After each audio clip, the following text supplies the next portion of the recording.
శ్రీ గణేశ పురాణము ఉత్తరార్ధ భాగము క్రీడాఖండము 38 కాశీక్షేత్ర ప్రాశస్యము శివుడు దురాసురునకు వరములిచ్చుట. మహాత్మా సెమీ మందార మహత్యం వివరించారు. చాలా సంతోషం. పిల్లవానికి షడక్షర మంత్రం ఉపదేశించారు. మంచిది. కానీ బాలుడు బొత్తిగా చిన్నవాడు. ఆ మంత్రంను ఉచ్చరించుటకు పసివాడు అశక్తుడు కదా. కాబట్టి దయయుంచి సుగమమైనది, సుప్రసాదమైనది, స్వరాజ్య ప్రాపకమైనది, పిల్లవాడు జపించుటకు వీలైనది వేరొక మంత్రం ఉపదేశించండి అని కీర్తి గృత్సమధుని కోరింది. అమ్మా, నువ్వు చెప్పింది వాస్తవమే. నీకు గజాన్న పదాంబుజములపై గల భక్తికి నేనెంతో ఆనందిస్తున్నాను. శుభప్రదమై బాలుడు ఉచ్చరించడానికి వీలైన గొప్ప మహిమగల 4 అక్షరముల మంత్రంను నీకు ఉపదేశిస్తాను. ముందుగా ఆ మంత్రం యొక్క మహిమను తెలుపుతాను, విను. ఆ మంత్రం జగద్దేతుభూతమైనది. కాశీనగరంలో నివసించిన ద్విజోత్తమునకు గొప్ప ఉపకారం చేసిన మంత్రం ఇది. ఆ మంత్రం ఎంత గొప్పదంటే సర్వాంతర్యామి అయిన విశ్వేశ్వరుడు ఆ మంత్రంను పఠించాడు.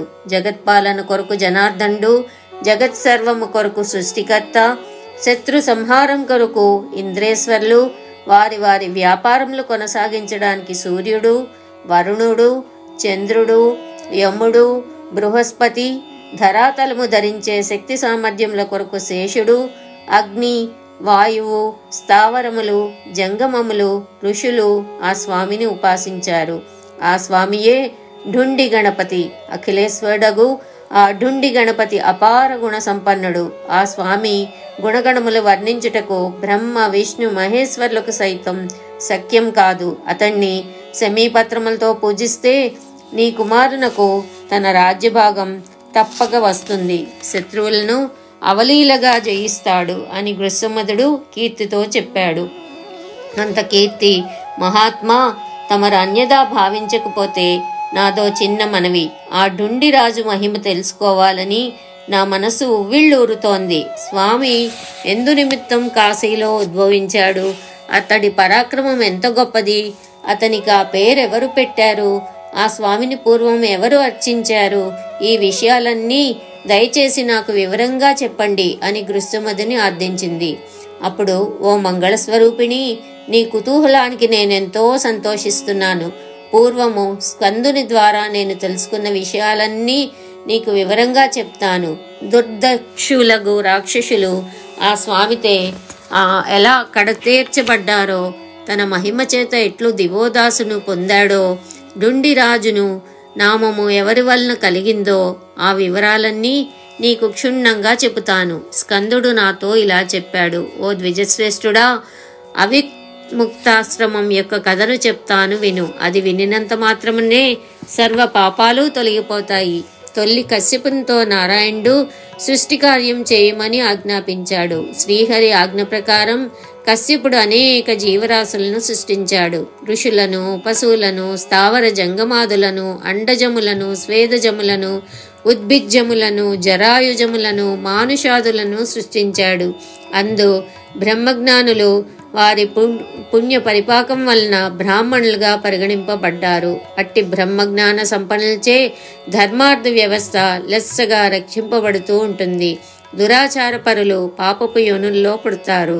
కర్మక్షయము కాగా చాలా కాలము గడిచాక వాళ్ళు నృత్యులోకంలో ఒంటికన్ను గలవారుగాను, పొట్టివారుగాను, దరిద్రులుగాను మగ్గుతూ ఉంటారు. వాళ్ళ సముద్ధరణ కోసం బ్రహ్మ, ఈశానుడు మొదలగు దేవతలు, తపస్సంపన్నులకు ఋషులు పాపక్షయమగు అనేక పుణ్యక్షేత్రములను, పుణ్యతీర్థములను రూపొందించారు. పాపాలు నశించడానికి అట్టి స్థలములలో దేవర్షులు నివసిస్తూ ఉంటారు. అటువంటి పుణ్య ప్రదేశములను సేవించుట వలన సర్వజీవుల యొక్క పాపాలు నశిస్తాయి. సర్వశ్రేష్టమైనది, సర్వసుగుణాన్వితమైనది, శుభావహమైనది, భుక్తి ముక్తి ప్రదమైనది, ధ్యాతలకు జ్ఞానులకు ముక్తినిచ్చేది, సర్వతీర్థ సారమైనది, నిర్మముడైన అంటే ఎట్టి మమకారము లేని శుద్ధ సత్వస్వరూపుడగు విశ్వేశ్వరునకు నిలయమైనది, వేల్పులలో దొడ్డవేల్పైన విష్ణువు పాదము నుంచి పుట్టి పాప తాప దైన్యములను పోగొట్టు పవిత్ర గంగామాత ప్రవహించు పుణ్యస్థలమైనది అగు వారణాసి క్షేత్రము పుణ్యస్థలములన్నిటిలో మిన్నయైనది. ముక్తి లభించడానికి కేవలం గంగా స్నానం, విశ్వేశ్వర దర్శనమే చాలు. శివుని మెడ కంపించగా అతని చెవి కమ్మ నుండి ఒక దివ్యమణి జారిపడింది. మణి పడిన స్థలము కాశీలో మణికర్ణిక అన్న పేరుతో ఒక ఘట్టముగా రాజిల్లుతోంది. సర్వ ప్రయత్నములు చేసి దువి నుంచి భువికి భగీరథుంచేట తేబట్ట వలన గంగాదేవి భాగీరథిగా వ్యవహరించబడుతోంది. భాగీరథిలో మునిగిన కీటకాలకు, పక్షులకు కూడా ముక్తి లభిస్తుంది. 3 సార్లు కాశీ కాశీ కాశీ అని నామం ఉచ్చరిస్తే చాలు కాశీవాస ఫలం లభిస్తుంది.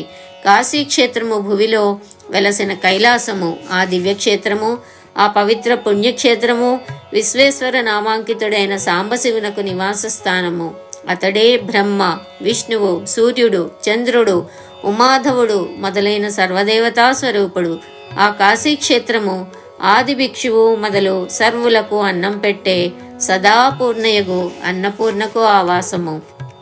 అది విశాలాక్షి విలసిల్లిన క్షేత్రము. అది అవిముక్త క్షేత్రము. అచట అవతరించిన వినాయకుడు శక్తి స్వరూపుడు, జగత్కారణుడు.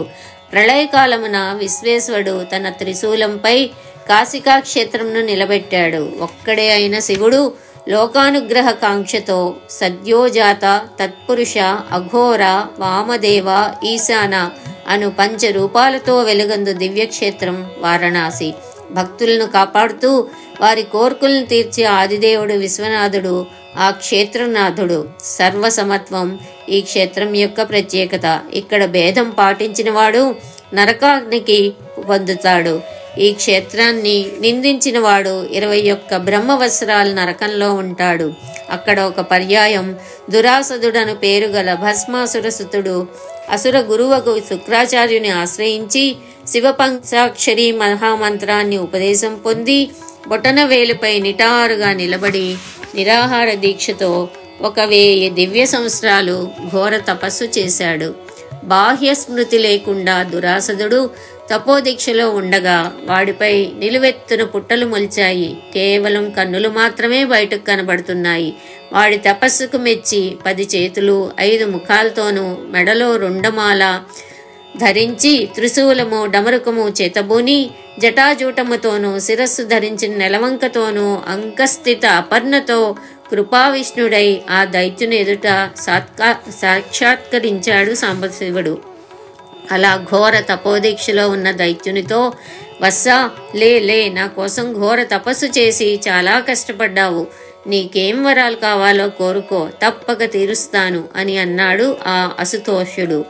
దురాసదుడు మెల్లగా కళ్ళు తెరిచి శివశంకరుడగు శంకర్ని చూసి ప్రణమిల్లి లేచి అంజలి ఘటించి అభయప్రదుడగు విశ్వనాథుని ఇలా స్తుతించాడు.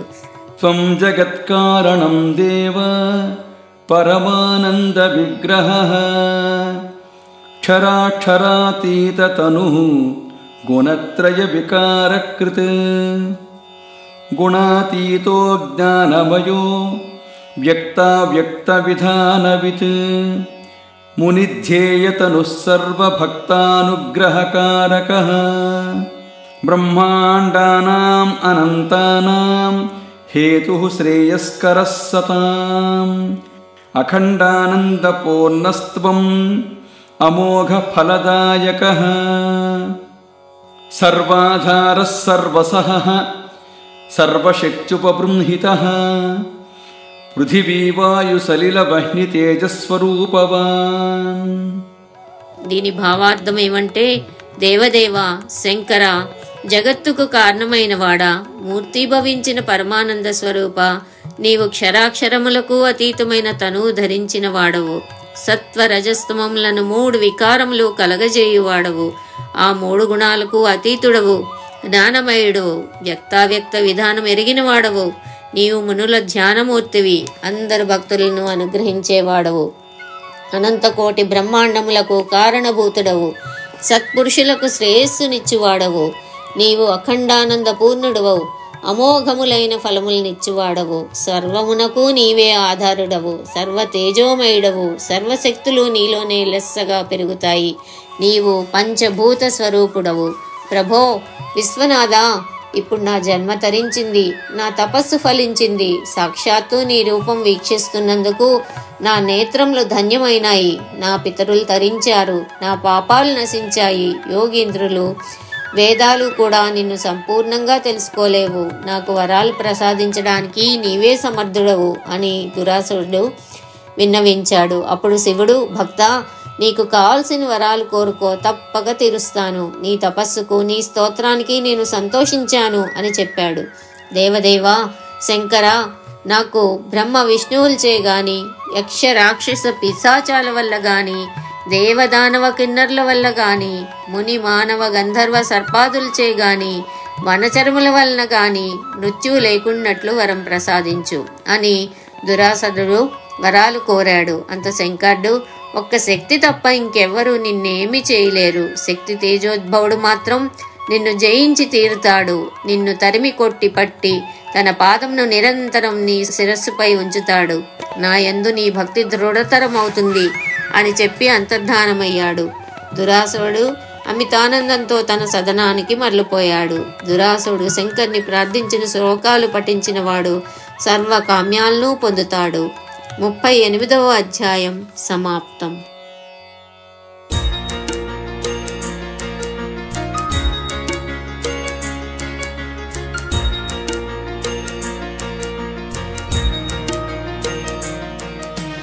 శ్రీ గణేశ పురాణము ఉత్తరార్ధ భాగము క్రీడాఖండము అధ్యాయము 39. దురాసదుని విజృంభణము.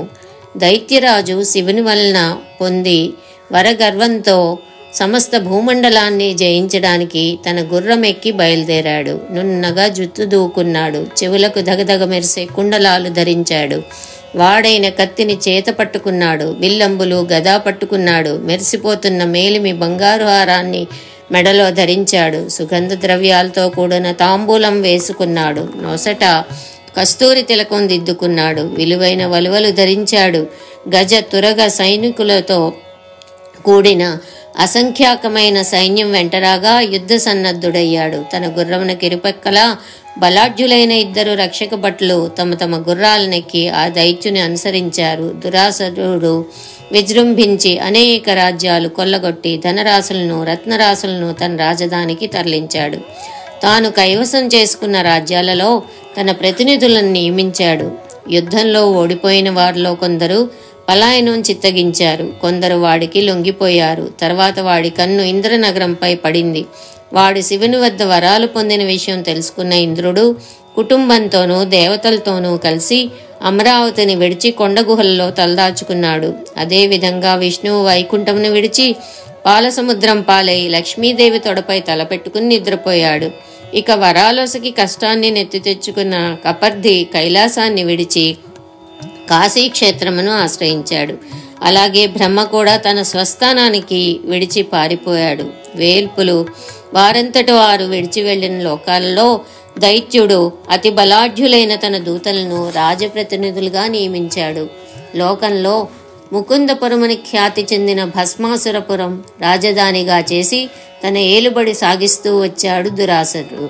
పూర్వం భస్మాసురుడు శివుని కోసం తపస్సు చేసి తన చెయ్యి ఎవడినెత్తిపై పడితే వాడు మాడి బూడిదైపోవాలన్న ఘోరాతి ఘోరమైన వరాన్ని పొంది ఆ శంకర్ని నెత్తిపైనే చెయ్యి వేయదలిచాడు. అయితే వేల్పుల్లో దొడ్డవేల్పు అందర్నీ ఆపత్కాలంలో ఆదుకునే అచ్యుతుడు మోహిని రూపం ధరించి ఆ రాక్షసుని తన కవ్వింపు చేష్టలతో మోహపరసుని చేశాడు. మోహిని అతిరేక సౌందర్యమునకు ముగ్ధుడైన భస్మాసుడు ఆమెను అపారంగా మోహించి ఆమె పొందును వాంఛించాడు. మోహిని అనేక శృంగార నాట్య భంగిమలు ప్రదర్శించి వాణ్ణి కవ్వించి చివరకు వాడి నెత్తిపై వాడి చేతినే పెట్టించింది. ఫలితంగా వాడు మాడి మసైపోయాడు. అలా వాడు కోరిన వరం వాడికే శాపమైంది. ముకుందుడు అక్కడ ఉండడం చేత ఆ చోటుకు ముకుందపురం అనే పేరు వచ్చింది. అది విష్ణుస్థానమనే తపోనిష్ఠాగరిష్ఠులకు సర్వసిద్ధులు నొసగే సానుకూల ప్రదేశమైంది. అచ్చోట మోహిని భక్తులకు సర్వకామ్యములను ప్రసాదిస్తుంది. వరగర్వ మదోద్ధతుడైన దురాసదుడు ముకుందపురం కేంద్రంగా చేసుకుని ముల్లోకాలను తన గుప్పిట్లో పెట్టుకున్నాడు. యథారాజా తదా మాత్య. వాడితో మంత్రులు ఇలా అన్నారు: నువ్వు అన్నీ జయించావు, అన్నిటినీ కైవసం చేసుకున్నావు, కానీ అవిముక్తాన్ని అంటే వారణాసిని జయించలేదు. అక్కడ సర్వసురుల చేత సేవింపబడుతూ శంకరుడు హాయిగా ఉన్నాడు. దాన్ని విడిచించో నీ పౌరుషం ఉత్త దండుగా. నీలాంటి వాడే వెనకటికి 10 అంకెలు ఆగకుండా లెక్క పెట్టమంటే 9 అంకెలు గబగబా లెక్క పెట్టి చివరన గెలిచేశాను 10 అన్నట్ట. అలా ఉంది నీ త్రిలోక విజయం. ఇలా ఎత్తి పొడుపు మాటలన్న మంత్రుల మాటలకు రాజు అభిమానం దెబ్బతింది. వాడికి రోషం పెరిగింది. తోక తెక్కువైన తాచుల తటావలన పైకి లేచాడు. తన విమానం ఎక్కాడు. కాశీనగరంపై ఉవ్వెత్తున దండెత్తాడు. ఆ దైత్యుడు నగరంలో అడుగు పెట్టగానే నగరం హాహాకారమైంది. అక్కడ నివసిస్తున్న విభులు అక్కడి నుంచి అంతర్ధానమయ్యారు. శంకరుడు భక్తవశంకరుడు కదా. దురాసురుడు తన భక్తుడని ఎంచి వాడిపై కోపించక తన స్థానం విడిచి కేదార క్షేత్రానికి మరలిపోయాడు. దుర్మార్గుడైన దురాసదుడు శివస్థానమును ఆక్రమించి దేవునికి నివేదింపబడిన ప్రసాదాలు వాడే తినడం ప్రారంభించాడు. దేవుని నామము ఉచ్చరించిన వాళ్లను వాడి దూతలు కఠినంగా చితకబాదేవాళ్ళు. స్వాహ స్వధా వషట్కారాలన్నీ నిలచిపోయాయి. వేదశాస్త్రాధ్యయనాలు, ధర్మాధర్మ చర్చలు, పుణ్యప్రదమగు పురాణ కథనాలు అన్నీ ఆగిపోయినాయి. దేవ పూజలు, అభిషేక అర్చనాదులు, ప్రదక్షిణలు మొదలైనటువంటి షోడశోపచారాలు ఎగిరిపోయాయి. దురాసదుని నిరంకుశ పాలన అక్కడ విశృంఖలంగా సాగుతూ వచ్చింది. అగ్ని కార్యాలు ఆగిపోవడం వల్ల దేవతలకు అందవలసిన హవ్య కవ్యాలు అంతరించి వాళ్ళు సంకట స్థితిలో పడ్డారు.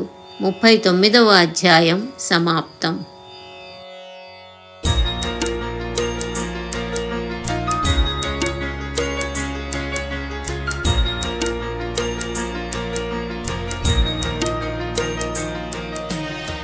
శ్రీ గణేశ పురాణము ఉత్తరార్ధ భాగము క్రీడాఖండము అధ్యాయము 40. వినాయకుని ఆవిర్భావము. గృత్సమదుడు ఇలా పలుకుతున్నాడు: ఎక్కడ చూస్తే అక్కడ దురాసదుని దురాచారాలకు హద్దు లేకుండా పోతోంది.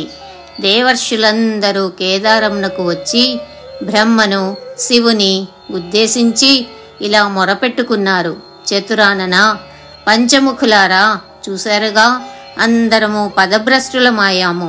సదాచారాలన్నీ మంటగలసిపోయాయి. దుష్ట రాక్షసుడగు దురాసద్నకు భయపడి అహ్నికాల మాట అటుంచి కనీసం స్నానం చేయలేని దుస్థితికి దిగజారిపోయాము.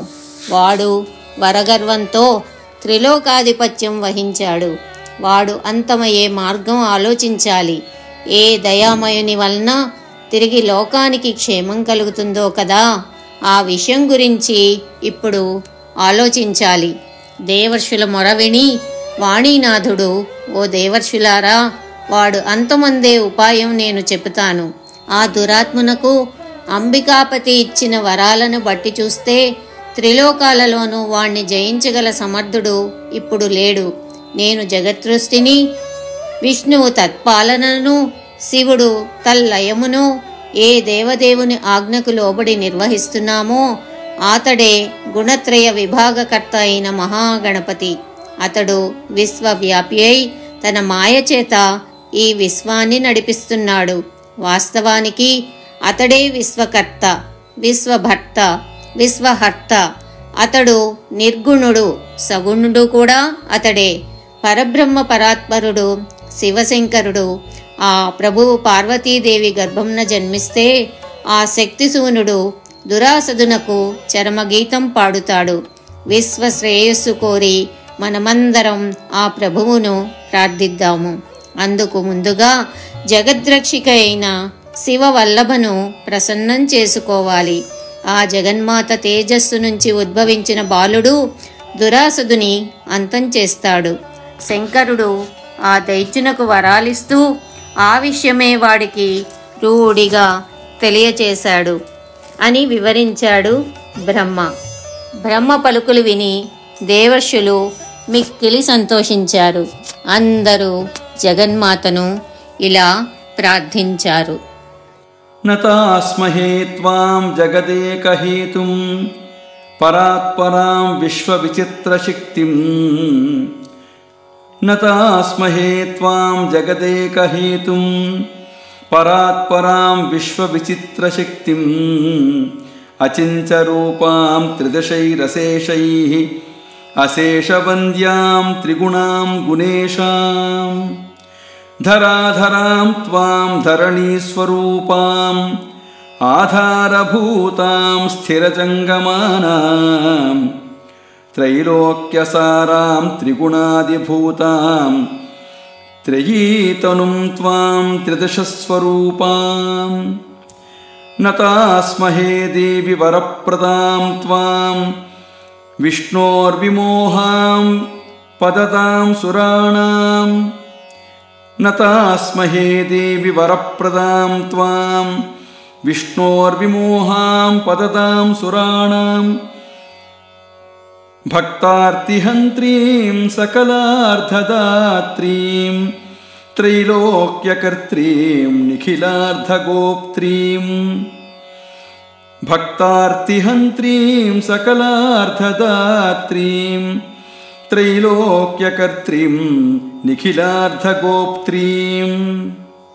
దీని భావార్థము ఏమనగా, జగత్తునకు కారణభూతురాలును పరాంబిక విశ్వ విచిత్ర శక్తియు ఈ రూపము కలది అని చెప్పనలవి కానిది, అశేష దేవతల చేత అశేష నమస్సులు అందుకునినదియు త్రిగుణ స్వరూపురాలు ఇట్టు నీకు నమస్సులు. ధరాధర భూస్వరూపురాలు, స్థావర జంగములకు ఆధారభూతురాలు, మూడు లోకములకు ఆయువు పట్టు అయినది, మూడు గుణములకు ఆజ్యురాలు, స్థూల సూక్ష్మ కారణ దేహములు ధరించున్నది, దేవతా స్వరూపురాలు, వరప్రదాత్రి ఇట్టి నిన్ను నమస్కరిస్తున్నాము. విష్ణువును ఆవహించిన మాయాస్వరూపురాలు, సురులకు దారి చూపునట్టిదేయు, భక్తుల బాధలు అన్నీ పోగొట్టునట్టిదేయు, సకలార్థ ప్రదాతి, మూడు లోకముల కర్తివి, సర్వమును గుప్తముగా నుంచినట్టిది అగు నీకు నమస్సులు. జగన్మాత పార్వతీదేవి వారి స్తుతులకు సంతసించి, దేవతలారా మీకేం కావాలో చెప్పండి, తప్పక తీరుస్తాను అని వారికి అభయమిచ్చింది. దేవతలు బ్రహ్మ చెప్పిన విషయం అమ్మకు విన్నవించారు. అంత అమ్మ శుభాశుభకర్త, సర్వసిద్ధికరుడు, జగత్పిత, ఆప్తకాముడగు మహాగణపతిని ప్రార్థించండి అని సలహా ఇచ్చింది. అమ్మ ఆజ్ఞ మేరకు దేవర్షులు మహాగణపతిని ఇలా స్తుతించారు. దేవర్షికృత మహాగణపతి స్తోత్రం. నతాస్మో విఘ్నకర్తారం దయాళుం సర్వపాలకం సర్వస్య జగతో హేతుం సర్వవ్యాపినమీశ్వరం అనేక శక్తి సంయుక్తం సర్వకామ ప్రపూరకం దీనానుకంపినం దేవం సర్వజ్ఞం కరుణానిధిం అనేక శక్తి సంయుక్తం సర్వకామ ప్రపూరకం దీనానుకంపినం దేవం సర్వజ్ఞం కరుణానిధిం స్వేచ్ఛోపాత్తకృతిం నానాహ్యవతారరతం సదా గుణాతీతం గుణక్షోభం చరాచర గురుం విభుం ఏకదంతం ద్విదంతం చ త్రినేత్రం దశహస్తకం శుండాదండముఖం విఘ్ననాశనం పాపహారకం ఏకదంతం ద్విదంతం చ త్రినేత్రం దశహస్తకం శుండాదండముఖం విఘ్ననాశనం పాపహారకం భక్తానాం వరదం నిత్యం సృష్టిస్థిత్యంతకారకం భక్తానాం వరదం నిత్యం సృష్టిస్థిత్యంతకారకం అనాదిమధ్యనిధనం భూతాదిం భూతవర్ధనం త్రిలోకేశం సురాధీశం దుష్టదానవమర్దనం లంబకర్ణం బృహద్బాహుం व्यालभूषाधरं शुभं त्रिलोकेशं सुराधीशं दुष्टदानवमर्दनौ लम्बकर्णौ बृहद्बाहुं व्यालभूषाधरं शुभं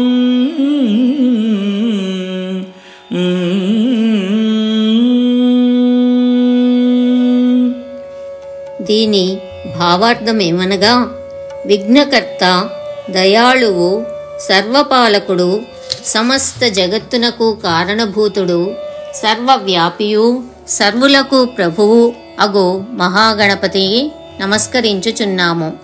అనేక శక్తులతో కూడినవాడు, అన్ని కోరికలు తీర్చువాడు, దీనుల ఎడల దయకలవాడు, సర్వజ్ఞుడు, కరుణానిధి, తన ఇచ్ఛామాత్రంననే అనేక అవతారములు ధరించువాడు, గుణములకు అతీతుడు, ఇంద్రియాలను శోభింపచేయువాడు, చరాచరములకు గురువు, విభుడు, ఒకదంతము కలవాడు, రెండు దంతములు కలవాడు, 3 కండ్లు, 10 చేతులు, గజముఖము కలవాడు, విఘ్నములు నాశనము చేయువాడు, పాపములు హరించువాడు, ఎల్లప్పుడూ భక్తులకు వరములిచ్చువాడు, నిత్యుడు, సృష్టి స్థితి లయములు 3 చేయువాడు, ఆది మధ్యాంతరహితుడు, భూతములకు ఆదియు, భూతవర్ధనుడు, 3 లోకములకు ప్రభువు, దేవతలకు ప్రభువు, దుష్ట రాక్షసులను మర్దించేవాడు, వేలాడుతున్న చెవులు కలవాడు, సర్పభూషణుడు, శుభములు కలిగించువాడు,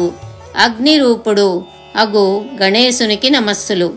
ఇలా సర్వసిద్ధి ప్రదాతయగు గణేశ్వరుని వారు స్తుతిస్తూ ఉండగా ఆకాశవాణి ఇలా పలికింది: మహాభయంకర స్వరూపుడగు దురాసదుని అంతమొందిస్తాను. ఆకాశవాణి పలుకులు అర్థం కాక దేవర్షులు తిరిగి శంకర్ని వద్దకు వెళ్ళారు. శంకరుడు గాఢమైన ధ్యాన నిష్టలో ఉన్నాడు. వారు పార్వతీదేవితో, అమ్మా జగన్మాత, చూశావుగా శంకరుడు యోగ సమాధిలో ఉన్నాడు. ఇప్పుడేం చేయాలో మాకు తోచలేదు అని వారు జగదంబికతో మొరపెట్టుకున్నారు. ఓ దేవర్షులారా, శివుని తపోగ్ని వలన అతని నేత్రముల నుండి, అతని నిశ్వసనము నుండి వెలువడుతున్న ఆ ఉత్తమోత్తమ తేజస్సును తిలకించండి అని పార్వతీదేవి పలికింది. దేవర్షులు వారి జ్ఞాన నేత్రములతో వైనాయకమూర్తిని దర్శించారు. ఆ దివ్య మంగళమూర్తి సమస్త బ్రహ్మాండమును దగ్ధం చేస్తాడా అన్నంత తీవ్రతతో వెలిగిపోతున్నాడు.